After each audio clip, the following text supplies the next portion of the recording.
In this video, I'm going to show you how to solve 5 total parenteral nutrition calculation questions, and we are starting right now.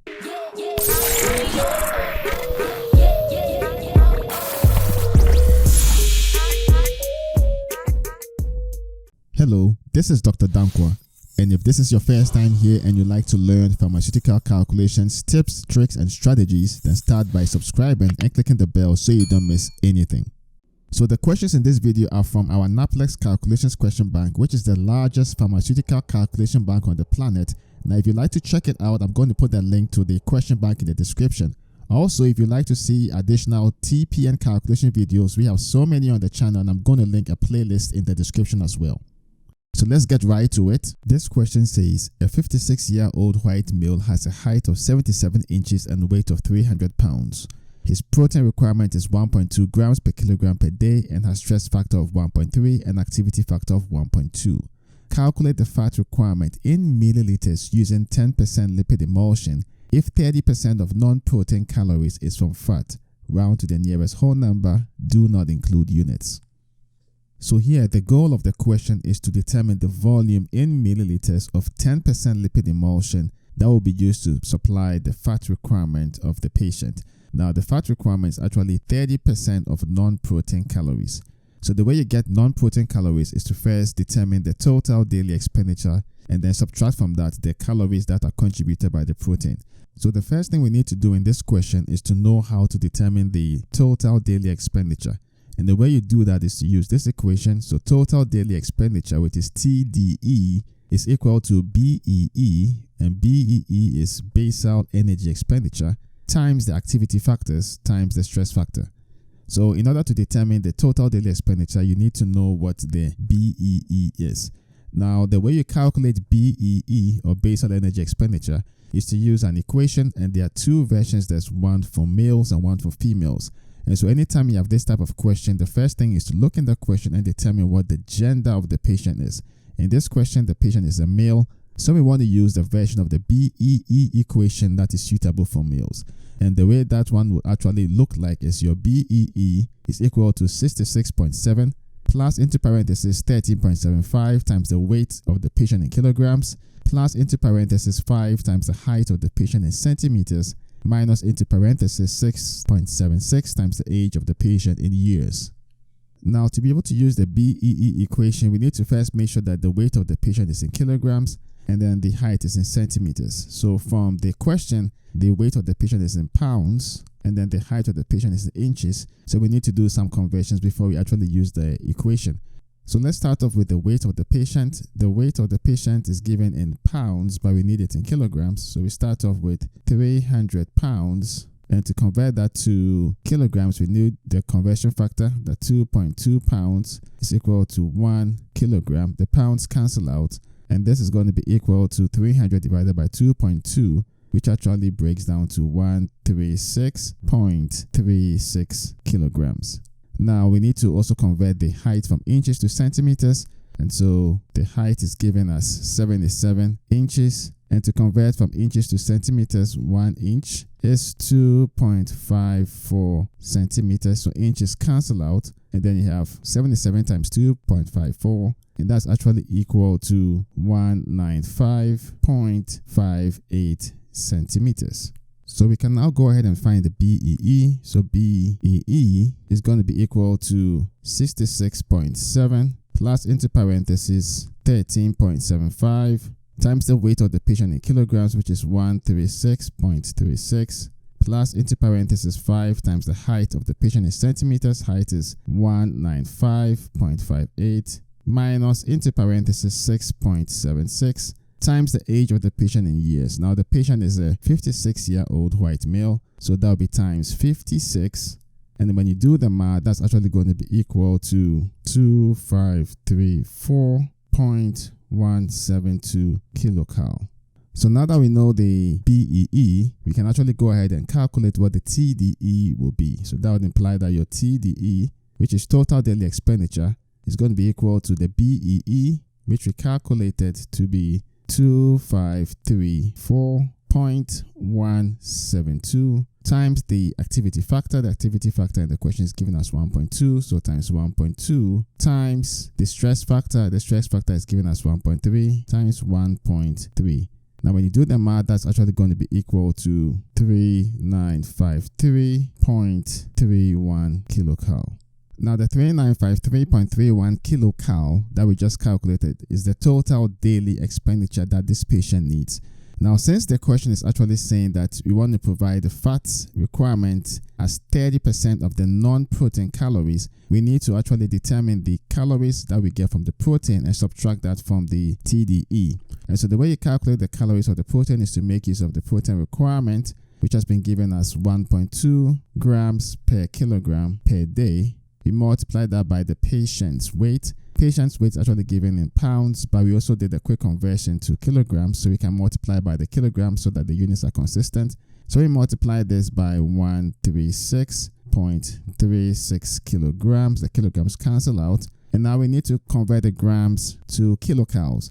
And the way we do that is to recall that proteins provide energy by a factor of 4 kilocals per gram of protein. So we multiply this by 4 kilocal divided by 1 gram. The grams cancel out, and now you're in kilocal.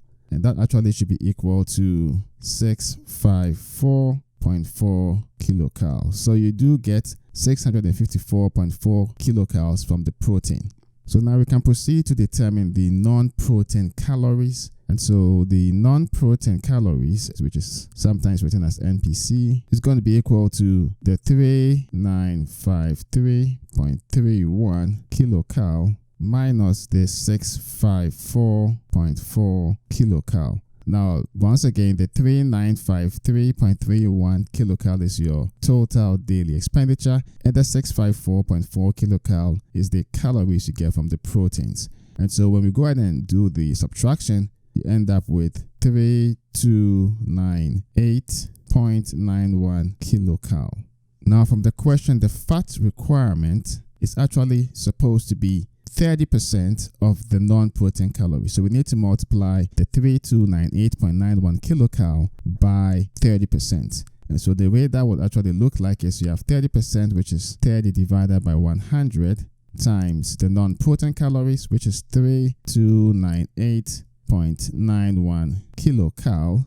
And that should be the fat requirement. But notice that the fat requirement is being supplied by a 10% lipid emulsion. So we actually need to know the volume of the 10% lipid emulsion that is needed to provide the 3298.91 kilocal. And so the way you move from kilocal to milliliters is to make use of the information that 10% lipid emulsions provide energy by a factor of 1.1 kilocal per milliliter of solution. So the way we use that then is we multiply this by 1 milliliter, and each milliliter gives 1.1 kilocal. So the kilocals will now cancel out, and now your units of milliliter. So you multiply the 30 times the 3298.91 times 1 milliliter divided by 100 and 1.1, and that should give you your answer. So what that would then look like is this is going to be equal to 30 times 3298.91 times 1 milliliter divided by 100 times 1.1. So essentially multiply all the terms in the numerator and divide by all the terms in the denominator. That's the way dimension analysis works. So when you go ahead and do that, that will actually give you 899.7 milliliters. But then the question says round to the nearest whole number, do not include units. And so the answer will be 900. This question says how many kilocal are in 310 grams of carbohydrates? Round to the nearest whole number, do not include units. So in this question, the goal is to determine the amount of energy in kilocalories that is produced by 310 grams of carbohydrates. Now, it's important to stress here that in a total parenteral nutrition, the carbohydrates are the primary source of cellular energy. Now, the main carbohydrate that is used in parenteral formulations to provide the calories is dextrose, and dextrose produces 3.4 kilocalories of energy per gram. So it's this factor that we need to be able to solve this question. And so that's a useful factor to keep stenciled on your mind. The amount of energy that is produced by dextrose is 3.4 kilocal per gram. And so since we have 310 grams, we multiply this factor by 310 grams. The grams cancel out, and now you have 3.4 kilocalories times 310, and that is equal to 1054. This question says, how many kilocalories are in 100 grams of fat? Round to the nearest whole number. Do not include units.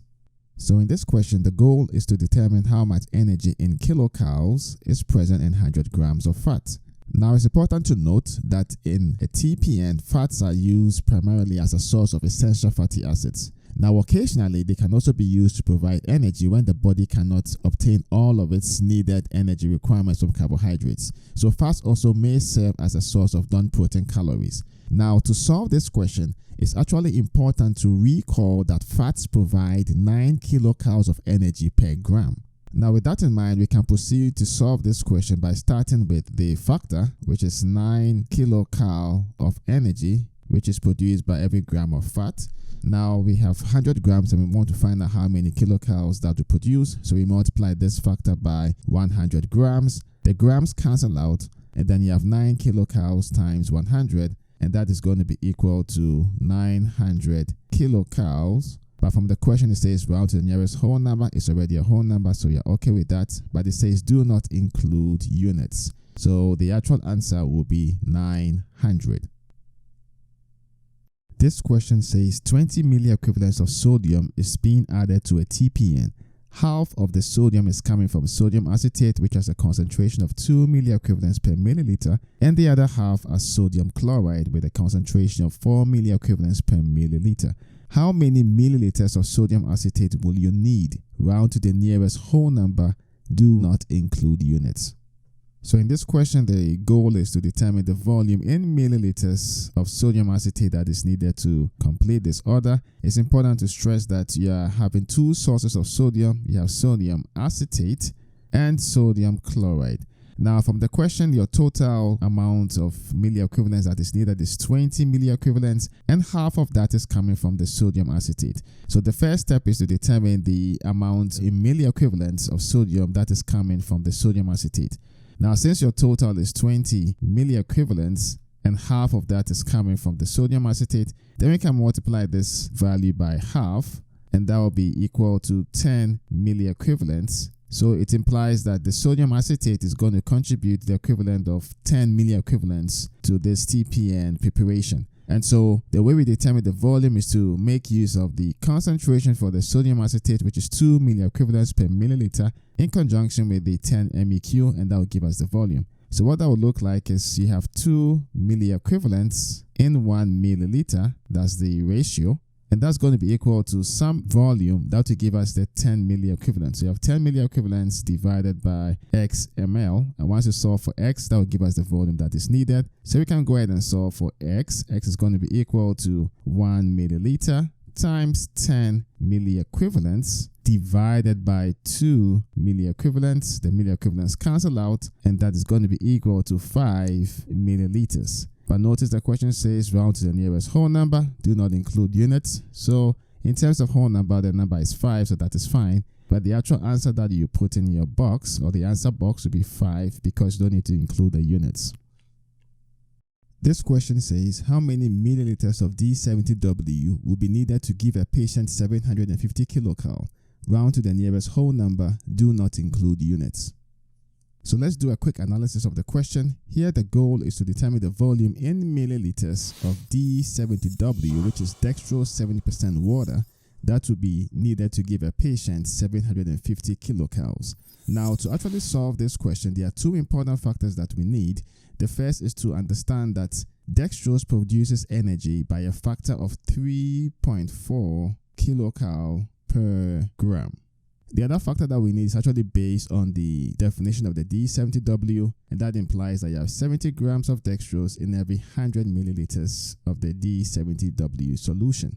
So with these two factors, the best way to actually approach this question is to use dimension analysis. So we're going to start off with the 750 kilocalories. So you have 750 kilocalories of energy. And then we're going to multiply this by the inverse of the 3.4 kilocalories per gram. The reason being, we want to find out how many grams provide actually the 750 kilocalories. So what that would look like then is you have 3.4 kilocalories of energy being produced by 1 gram of dextrose. So the kilocalories will cancel out, and now you're in grams. And we can go ahead and multiply this by the inverse of the 70 grams per milliliter. So the goal here is to determine the volume that will actually give the amount in grams. So we multiply this by 100 milliliters over 70 grams. The grams will cancel out. And now, since we are using dimensional analysis, we multiply all the terms in the numerator and divide by all the terms in the denominator. So that would imply that you have 750 times 1 times 100 milliliters divided by 3.4 times 70. And when you go ahead and do the math, that will actually be equal to 315.13 milliliters. But notice from the question it says round to the nearest whole number, do not include units. And so the answer will be 315. So I hope you found this video tutorial useful. If you did, be sure to like it and share it. If you have any questions, leave them in the comments and I'll get to them as soon as I see them. If you'd like to learn more pharmaceutical calculations, tips, tricks, and strategies, then start by subscribing and clicking the bell so you don't miss anything. My job here is done, but yours has just begun. Thank you, and I'll see you in the next video.